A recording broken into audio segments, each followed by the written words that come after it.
आकाशवाणी लखनऊ से प्रस्तुत है प्रादेशिक समाचार।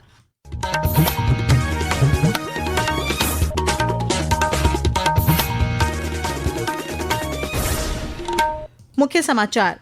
रक्षा मंत्री राजनाथ सिंह ऑपरेशन सिंदूर के बाद आज पहली बार पहुंचे अपने संसदीय क्षेत्र लखनऊ। कहा, भारतीय सेना ने सटीकता के साथ किया आतंकवादियों का सफाया। मुख्यमंत्री योगी आदित्यनाथ ने आज कासगंज में 724 करोड़ रुपए की 60 विकास परियोजनाओं का किया शुभारंभ। कहा, अयोध्या और मथुरा की तरह होगा सोरों का विकास। केंद्रीय सड़क परिवहन और राजमार्ग राज्य मंत्री हर्ष मल्होत्रा ने कुशीनगर में करीब 110 करोड़ की लागत से 5 फ्लाईओवर का किया शिलान्यास। भगवान बुद्ध से की विश्व शांति की कामना। और ज्येष्ठ माह के दूसरे बड़े मंगल पर प्रदेश भर के हनुमान मंदिरों में उमड़े भक्त। लखनऊ में उप मुख्यमंत्री ब्रजेश पाठक और कृषि मंत्री सूर्य प्रताप शाही ने दक्षिण मुखी हनुमान मंदिर में की पूजा अर्चना।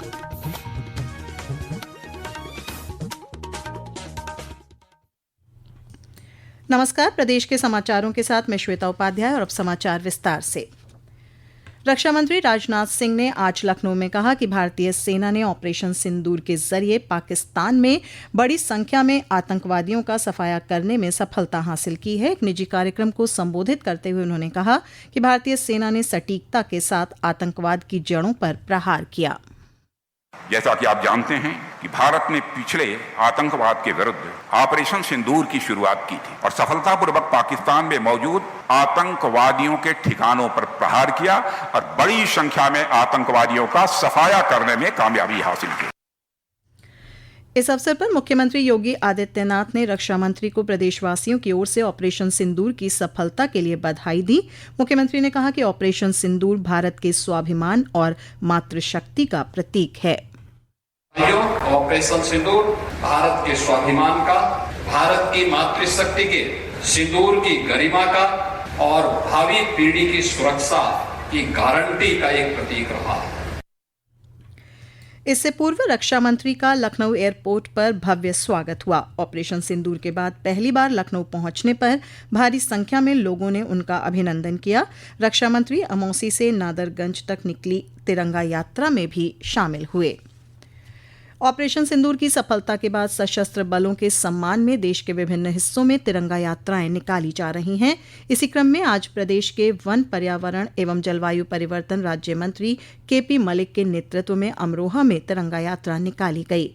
बदायूं जिले के सहसवान में भी हजारों लोगों ने तिरंगा यात्रा निकालकर सेना के शौर्य को नमन किया। ऑपरेशन सिंदूर की सफलता के बीच आकाशवाणी समाचार भी सशस्त्र बलों के सम्मान में एक विशेष श्रृंखला प्रस्तुत कर रहा है। आज इस कड़ी में हम परमवीर चक्र विजेता मेजर नायब सूबेदार बाना सिंह के अदम्य साहस का स्मरण कर रहे हैं। एक रिपोर्ट।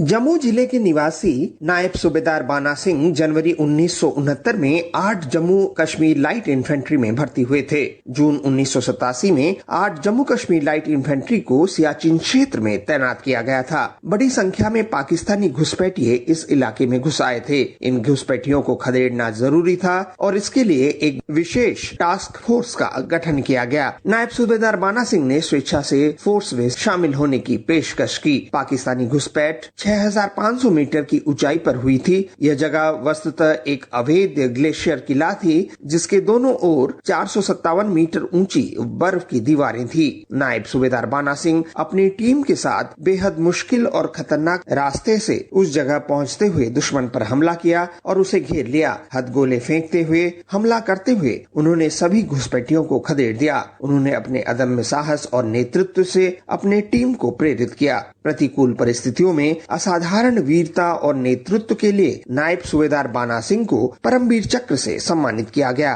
राष्ट्र उनकी बहादुरी को सलाम करता है। अनुपम मिश्र, आकाशवाणी समाचार, दिल्ली।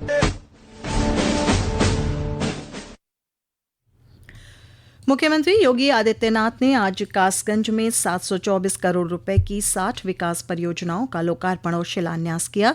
इस अवसर पर श्री योगी ने कहा कि सरकार कासगंज के विकास के लिए प्रतिबद्ध है। मुख्यमंत्री ने कहा कि जैसे अयोध्या, मथुरा और वृंदावन का विकास हो रहा है, वैसे ही सोरों का भी विकास होगा।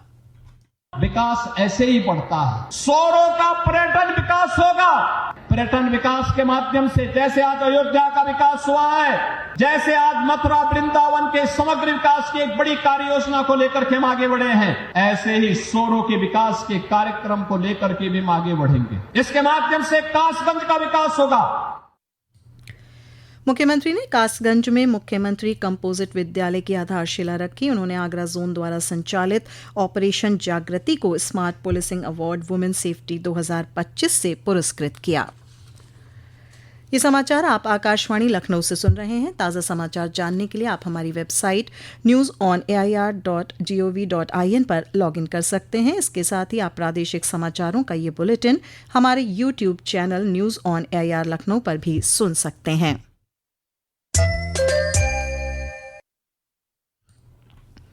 केंद्रीय सड़क परिवहन और राजमार्ग राज्य मंत्री हर्ष मल्होत्रा आज कुशीनगर दौरे पर पहुंचे।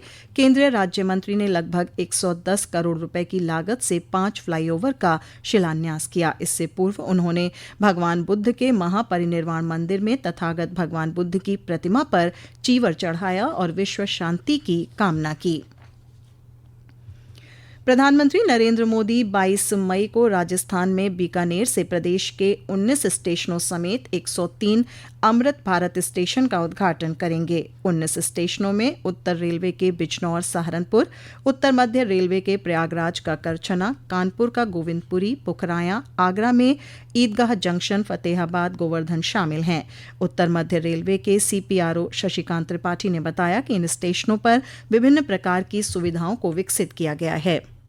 सारे यात्री विकास के कार्य, सौंदर्यीकरण के कार्य किए जा रहे हैं, जैसे 12 मीटर एफओबी का निर्माण करना, पार्किंग की सुविधा विकसित करना, सर्कुलेटिंग एरिया का डेवलपमेंट, फसाड का डेवलपमेंट। इसके अलावा बहुत सारे अन्य विकास कार्य हैं। जो साइनेज बोर्ड होते हैं वो एक स्टैंडर्ड फॉर्मेट में करते हुए एक तरह के साइनेज बोर्ड का निर्माण किया जाना, जिससे यात्री सुविधा के साथ जो सुविधाएं उस स्टेशन पे उपलब्ध हैं वहां तक पहुंच सकें।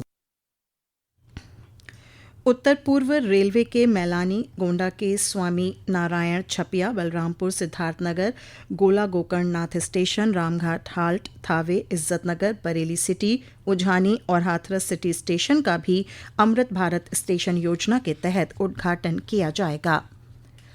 अमृत भारत स्टेशन योजना के तहत इन स्टेशनों को आधुनिक सुविधाओं से युक्त कर सिटी सेंटर के रूप में फिर से विकसित किया गया है। इज्जतनगर मंडल के वरिष्ठ मंडल वाणिज्य प्रबंधक संजीव शर्मा ने बताया कि इन स्टेशनों पर यात्रियों के लिए बेहतर सुविधाएं मुहैया कराई गई हैं। ये चारों स्टेशन का लोकार्पण होने जा रहा है। इन सभी में विभिन्न प्रकार की सुविधाओं को डेवलप किया गया है। सर्कुलेटिंग एरिया के सुधार हो, फसाड का इम्प्रूवमेंट हो, लाइटिंग सुधार हो, साइनेजों का सुधार हो और नए टॉयलेट ब्लॉक्स भी बनाए गए हैं। प्लेटफॉर्म का विस्तारीकरण किया गया है। दिव्यांगजन की सारी सुविधाएं दी गई हैं। तो इन सारी सुविधाओं के साथ ही हमारे स्टेशन एक नए रूप में निखर के आए हैं। इससे यात्रियों को पहले से कहीं बेहतर सुविधाएं मिलेंगी। आज ज्येष्ठ माह का दूसरा बड़ा मंगल है। इस अवसर पर प्रदेश के हनुमान मंदिरों में पूजन और भंडारे का आयोजन हो रहा है। लखनऊ के हनुमान सेतु मंदिर, पुराने हनुमान मंदिर और दक्षिण मुखी हनुमान मंदिर समेत अन्य मंदिरों में सुबह से भक्तों का तांता लगा हुआ है। लखनऊ के दक्षिण मुखी हनुमान मंदिर पर आज उप मुख्यमंत्री ब्रजेश पाठक और कृषि मंत्री सूर्य प्रताप शाही ने पूजा अर्चना की। वित्त मंत्री सुरेश कुमार खन्ना लखनऊ स्थित रविंद्र गार्डन में आयोजित प्रसाद वितरण कार्यक्रम में सम्मिलित हुए। इस अवसर पर उन्होंने प्रदेशवासियों के सुख समृद्धि और स्वास्थ्य की मंगल कामना की। गोरखपुर के विभिन्न हनुमान मंदिरों में सुंदरकांड पाठ कराए गए। आईपीएल क्रिकेट में आज दिल्ली में चेन्नई सुपर किंग्स का सामना राजस्थान रॉयल्स से हो रहा है। हालांकि दोनों टीम प्ले ऑफ की दौड़ से पहले ही बाहर हो चुकी हैं। प्रदेश में पीलीभीत समेत कई जनपदों में आज तेज आंधी के साथ रुक रुक कर बारिश का सिलसिला जारी रहा। मौसम विभाग ने प्रदेश में अगले 3 दिनों तक गरज चमक के साथ बारिश का अनुमान जताया है। इस दौरान कई जगहों पर 40 से 50 किलोमीटर प्रति घंटा की दर से तेज हवाएं चलने की संभावना है। और अब अंत में मुख्य समाचार एक बार फिर। रक्षा मंत्री राजनाथ सिंह ऑपरेशन सिंदूर के बाद आज पहली बार पहुंचे अपने संसदीय क्षेत्र लखनऊ। कहा, भारतीय सेना ने सटीकता के साथ किया आतंकवादियों का सफाया। मुख्यमंत्री योगी आदित्यनाथ ने आज कासगंज में 724 करोड़ रुपए की 60 विकास परियोजनाओं का किया शुभारंभ। कहा, अयोध्या और मथुरा की तरह होगा शोरों का विकास। केंद्रीय सड़क परिवहन और राजमार्ग राज्य मंत्री हर्ष मल्होत्रा ने कुशीनगर में करीब 110 करोड़ की लागत से 5 फ्लाईओवर का किया शिलान्यास, भगवान बुद्ध से की विश्व शांति की कामना। और ज्येष्ठ माह के दूसरे बड़े मंगल पर प्रदेश भर के हनुमान मंदिरों में उमड़े भक्त। लखनऊ में उप मुख्यमंत्री ब्रजेश पाठक और कृषि मंत्री सूर्य प्रताप शाही ने दक्षिण मुखी हनुमान मंदिर में की पूजा अर्चना। इसी के साथ प्रादेशिक समाचारों का ये बुलेटिन समाप्त हुआ। अगला बुलेटिन रात 8 बजे FM पर प्रसारित किया जाएगा।